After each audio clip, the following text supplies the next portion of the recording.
Bonjour et bienvenue pour ce nouveau page à page consacré au très attendu Ultimate X-Men volume 2 en omnibus. Il s'appelle Les Nouveaux Mutants et il y a une ribambelle d'auteurs qui ont œuvré pour nous proposer ces épisodes au fil des années. Brian Michael Bendis, Brian Kevogan, Robert Kirkman au scénario, Mike Carey bien sûr au scénario, David Finch, Andy Kubert et plein d'autres dessinateurs comme Brandon Peterson ou Stuart Timonen au dessin. C'est tout simplement la suite du premier omnibus qui était, souvenez-vous, scénarisé par Mark Millar. Il a fait 33 numéros et ensuite il a donc quitté la série pour laisser sa place à d'autres auteurs qui sont venus s'exprimer et raconter cette nouvelle saga. Je le répète, Ultimate X-Men, c'est certainement la meilleure série pour débuter les X-Men puisque c'est à la fois intelligible et nouveau. Si vous commencez avec le premier numéro, vous allez tout de suite comprendre. Aujourd'hui, vous avez la possibilité de lire ces épisodes à l'heure où j'enregistre cette émission en omnibus, puisque 2 omnibus sont disponibles, soit 74 épisodes sur 100 de Ultimate X-Men. On a quasiment la plus grande majeure partie des épisodes, et d'ailleurs les meilleurs épisodes. C'est également édité dans la collection Hachette, vous le savez, et peut-être un jour ça arrivera dans la collection Pocket de Panini, une fois que son exploitation en omnibus sera terminée ou en passe de l'être.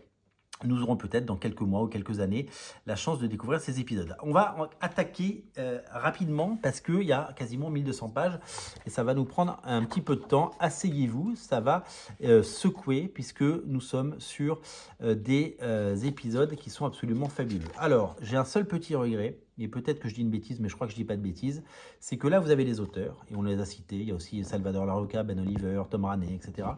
Là, vous avez les épisodes, et à aucun moment, on vous dit qui fait quoi. C'est-à-dire que moi, je me souviens à peu près de qui fait quoi, puisque là, c'est l'arrivée de Brian Michael Bendis sur la série avec David Finch, mais en revanche, je serais incapable de vous dire quels sont les changements de scénaristes et de dessinateurs, à part si je les reconnais, et je trouve dommage qu'à chaque épisode, on n'ait pas, voilà, l'épisode 34, il est fait par Bendis et Finch, etc. Donc, Brian Michael Bendis reprend le scénario après Mark Millar et décide d'insuffler sa patte. Il fait venir évidemment Ultimate Spider-Man, Ultimate Wolverine et de la partie, et nous allons découvrir un Wolverine blessé, un Wolverine qui demande de l'aide à Peter.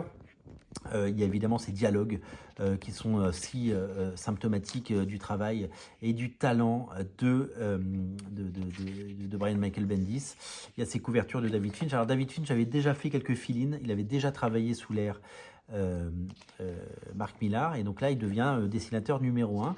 David Finch qui avait déjà travaillé un petit peu chez Marvel puisque il avait fait vous savez, tous ces épisodes après le 11 septembre qui mettaient en scène des policiers, qui mettaient en scène, alors ça c'est du Brian Michael Bendis pur jus, hein.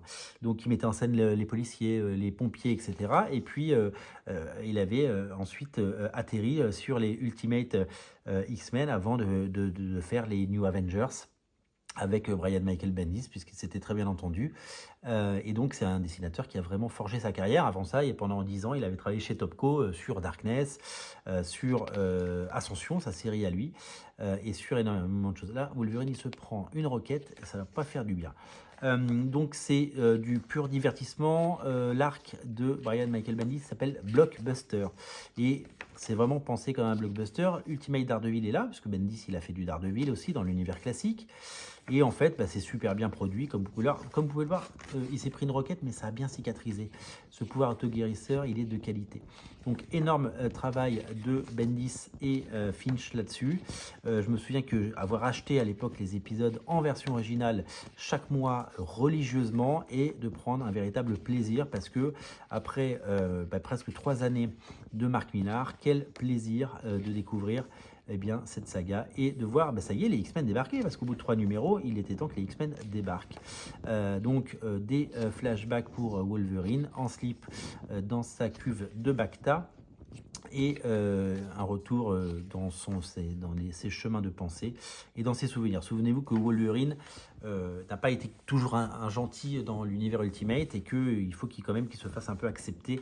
Regardez la tête de Jean Grey et de Cyclope quand il débarque. C'est toujours très très compliqué, et puis il y a toujours ce triangle amoureux, cette amourette et cette passion qu'il peut avoir Logan pour Jean Grey qui là se transforme en phénix et nous allons arriver évidemment vers une autre phase.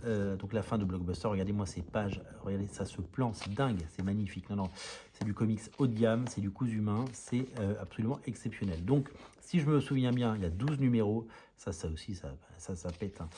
Non, ces X-Men là, ils sont du tonnerre et c'est vraiment quelque chose qu'il faut chérir et adorer parce que c'est vraiment étonnant. Après les 6 numéros de Blockbuster, ça s'appelle donc les Nouveaux Mutants et c'est là que Bendis va introduire des personnages qu'on n'avait pas vus encore. Il y a ces scènes de vie qu'on adore dans les X-Men bien entendu où ils font soit du sport, soit des barbecues et nous avons droit à l'arrivée d'Angel, Angel qui va faire partie de ces nouveaux mutants qui vont arriver, mais il y en a plein d'autres. Et donc ça va vraiment être le travail de Brian Michael Bendis de poser pierre par pierre et de faire en sorte qu'il y ait des choses hyper intéressantes et géniales avec une galerie de personnages fous. Je crois que là c'est... Est-ce que c'est Iceman? Non, c'est pas Iceman. Ah non, oui, c'est cet épisode assez controversé qui à l'époque a fait beaucoup de bruit, où, spoiler alert, il y a un mutant qu'on ne connaissait pas, mais qui a des pouvoirs dangereux, il tue tout le monde en fait, sans le vouloir, mais il est incontrôlable, et puis si il grandit, et si ses pouvoirs grandissent, il va le devenir encore plus. Et en fait, Wolverine est envoyé à sa recherche, il se cachait dans une grotte, et met fin à ses jours. Et voilà, Wolverine, il fait aussi le sale boulot.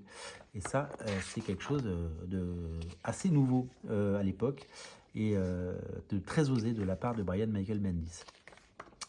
Nous avons l'arrivée de la toute jeune Kitty Pryde qui arrive. Nous avons Lila Cheney.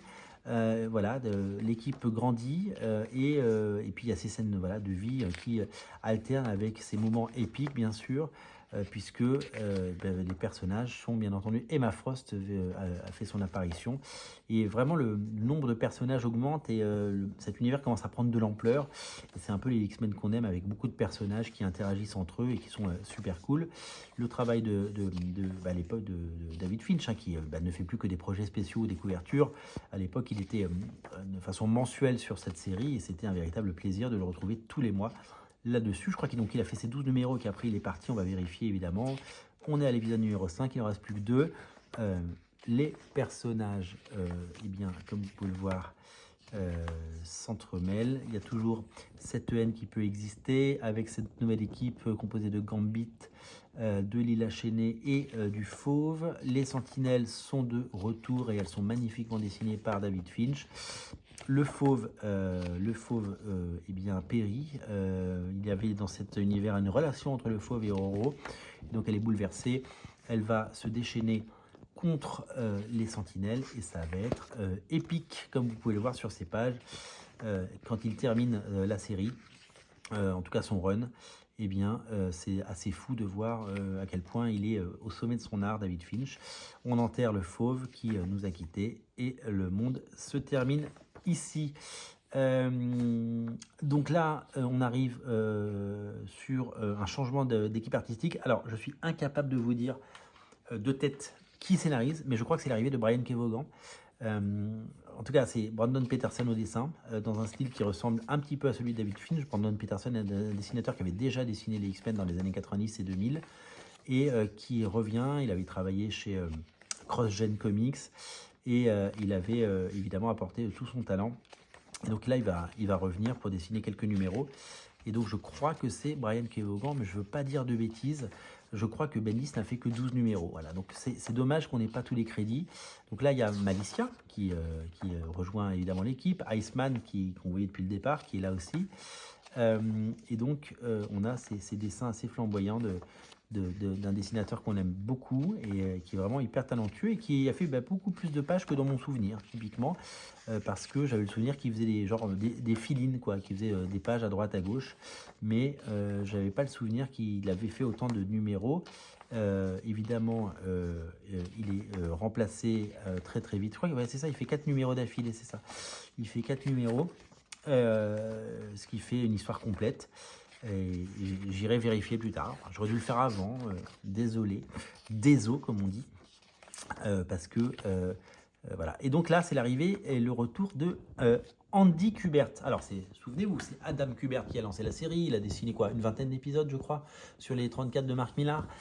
Son frère, Andy Kubert, dessinateur des X-Men, après Jim Lee, avait fait 2 épisodes, le 5 et le 6 en fill-in. Et donc, il revient pour dessiner, je crois, 2 numéros. On va vérifier ensemble si c'est 2 numéros.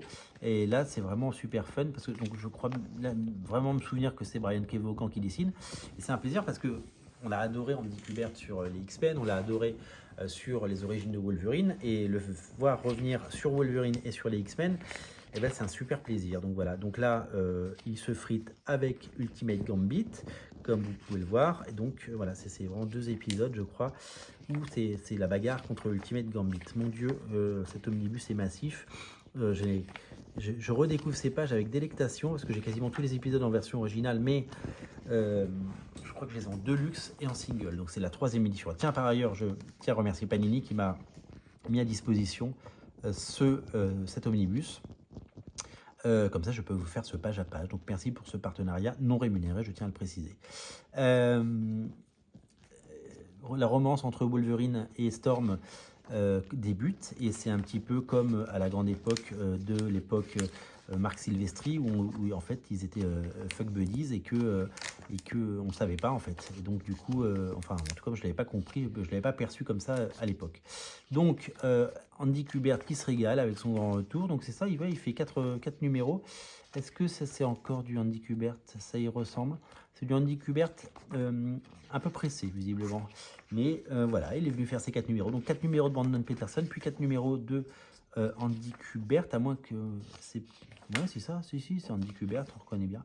Et là, l'arrivée de Stuart Immonen. Donc là, c'est sûr que c'est du Brian K. Vaughan. Alors Stuart Immonen, c'est un génie, hein, c'est un mec absolument fabuleux. C'est un type qui a tout dessiné chez Marvel. Il a fait du Amazing Spider-Man, mais il a fait aussi du Ultimate Spider-Man. Il a fait du Ultimate Fantastic Four et du Ultimate X-Men. Donc autant vous dire que c'est un des piliers de la gamme Ultimate. Il est rapide, il est doué, il sait tout dessiner. Quand vous regardez ses travaux récents, parce qu'il change un peu de style à chaque projet. Et là, c'est super chouette de voir. Donc ça, c'est Longshot, hein, Ultimate Longshot qui arrive. Ça c'est Mojo, mais c'est la version Ultimate de Mojo. Donc ça parle de télé-réalité évidemment, hein, plutôt que de télévision classique. Et donc les X-Men sont clairement en danger dans cet univers-là. Spiral qui avec ses 6 bras, qui fait donc son apparition, et un dessin tout en fraîcheur. Il a fait des choses incroyables. Il a fait Next Wave. Il a fait évidemment Empress pour Mark Millar, il a fait Magic Order Volume 2 pour Mark Millar, et il a fait dans ses travaux récents un run sur Amazing Spider-Man il y a quelques années qui était exceptionnel, et puis les All New X-Men de Brian Michael Bendis qui était sublimissime à tout point de vue. Graphiquement, c'était tout simplement une grosse claque. Donc moi j'ai beaucoup aimé l'arrivée de Stuart Immonen et de Brian K. Vaughan. Brian K. Vaughan, scénariste de Saga bien sûr, qui à l'époque travaillait encore pour Marvel et DC, et qui depuis ne travaille plus du tout, puisque le succès de Saga, qui s'est quand même vendu à 8 millions d'exemplaires dans le monde, hein, il est totalement à l'abri du besoin, eh bien ça a véritablement tout chamboulé, et ça a véritablement lancé sa carrière. Mais avant d'être la superstar qu'il est aujourd'hui, eh bien, il travaillait sur cette série X-Men, il a fait ses armes et il s'est fait connaître aussi, il s'est fait un nom. L'épisode 58 est dessiné par le regretté Steve Dillon.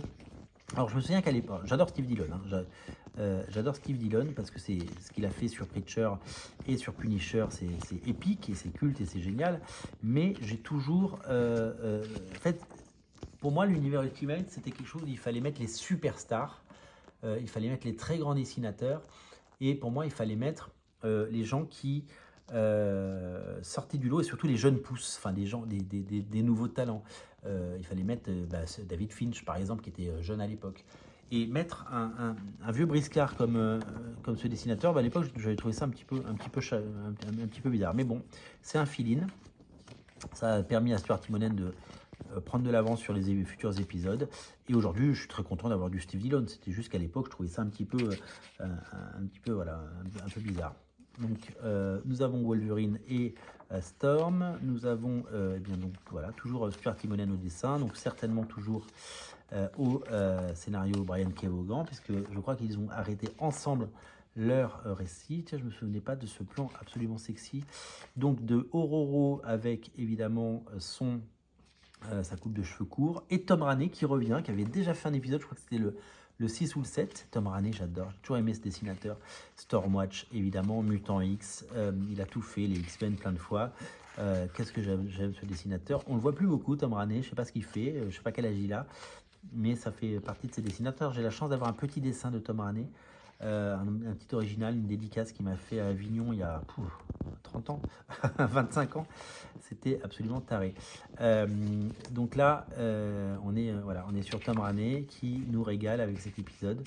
Oui, c'est totalement épique. Le retour de Brian K. Vaughan, hop, on rate des pages, avec tout plein de personnages qui arrivent, l'équipe qui grandit, je crois que c'est Roberto d'Acosta qui arrive là dans l'équipe, non c'est ça, Polaris qui devient une des nouvelles menaces, et le retour de Magneto, retour de Magneto, le retour de Longshot qui a une barbe parce qu'il a passé beaucoup de temps dans la jungle. Clac, clac, le retour de Magneto. Alors c'est bien parce qu'il y avait à l'époque, il s'inspire un petit peu de ce qu'on avait vu dans les films et des tentatives qu'il avait pu y avoir. Et c'était plutôt pas mal. Je crois que ça c'est Mystique qui arrive. Et là voilà, toujours Stuart Immonen. Il a fait un sacré nombre d'épisodes, hein, Stuart Immonen. Il n'est pas venu juste pour faire 4 numéros comme les autres. Il est vraiment resté un bon bout de temps, et il a vraiment marqué. Voilà. Et la série était toujours très agréable à lire. Et vraiment, je vous invite à le faire parce que c'est un véritable plaisir. On va lire encore Immonen. On est à l'épisode 64. Donc on va aller jusqu'au 74. Donc on en a encore 10 à regarder ensemble. Vous pouvez mettre pause et aller vous chercher un petit verre d'eau parce que on n'a pas fini, on n'est pas couché. Je vous le dis tout de suite. Annulez ce que vous avez prévu ce soir. Appelez la babysitter. Il y a un page à page à regarder. Je suis très content de redécouvrir tout ça parce que c'est vraiment une série que j'ai adorée. Alors je l'ai adorée jusqu'à un certain point, c'est-à-dire que jusqu'à Brian K. Vaughan c'est très bien, tout le début de Robert Kirkman est bien, et puis après, comme beaucoup souvent chez Marvel, les ventes étant moins bonnes, il y a des dessinateurs moins stars, et donc du coup ça baisse un petit peu. Donc là c'est Pascal Ferry qui fait Ultimate X-Men Fantastic Four numéro 1.